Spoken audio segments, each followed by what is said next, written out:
Hi అండి, ఈరోజు రుచికరమైన గులవెందల ఎగురు ఎలా తయారు చేసుకోవాలో చూద్దాం రండి. కావలసిన పదార్థాలు: గులవెందలు, 2 ఉల్లిపాయలు, 3 పచ్చిమిర్చి, 2 టమాటీలు, 1 రెబ్బ కరివేపాకు, 4 టేబుల్ స్పూన్ల ఆయిల్, రుచి సరిపడినంత ఉప్పు, 1/2 టేబుల్ స్పూన్ పసుపు, 1 టేబుల్ స్పూన్ కారం, అల్లం వెల్లుల్లి 1 టేబుల్ స్పూన్, జీలకర్ర పొడి 1/2 టేబుల్ స్పూన్, ధనియాల పొడి 1 స్పూన్, గరం మసాలా 1 స్పూన్.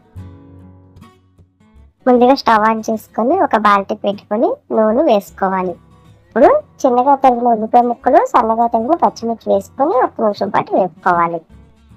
రుచికి సరిపోయినంత ఉప్పు, 1/2 టేబుల్ స్పూన్ పసుపు వేసుకొని బాగా కలుపుకోవాలి. ఉల్లిపాయ రంగు మారిన తర్వాత కరివేపాకు, చిన్నగా కట్ చేసి పెట్టుకున్న టమాటా ముక్కలు వేసుకొని నిమిషం పాటు కలుపుకోవాలి. ధనియాల పొడి, జీలకర్ర పొడి, గరం మసాలా, అల్లం వెల్లుల్లి పేస్ట్ వేసుకొని అంతా కలిసేలా కలుపుకోవాలి. ఇలా నూనె తేలుతున్నప్పుడు కారం వేసుకొని ఒకసారి కలుపుకోవాలి.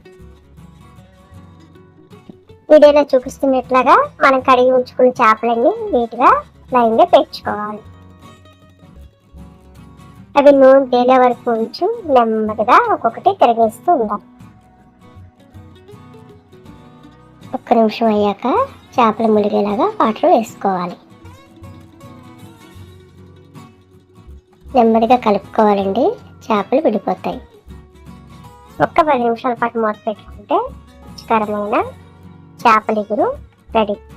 ఈ వేడి కూర అన్నంతో తింటే చాలా రుచిగా ఉంటుందండి. ఒకసారి ట్రై చేసి చూడండి. నచ్చితే ఒక లైక్ చేయండి, మా ఛానల్ సపోర్ట్ చేయండి. Thank you.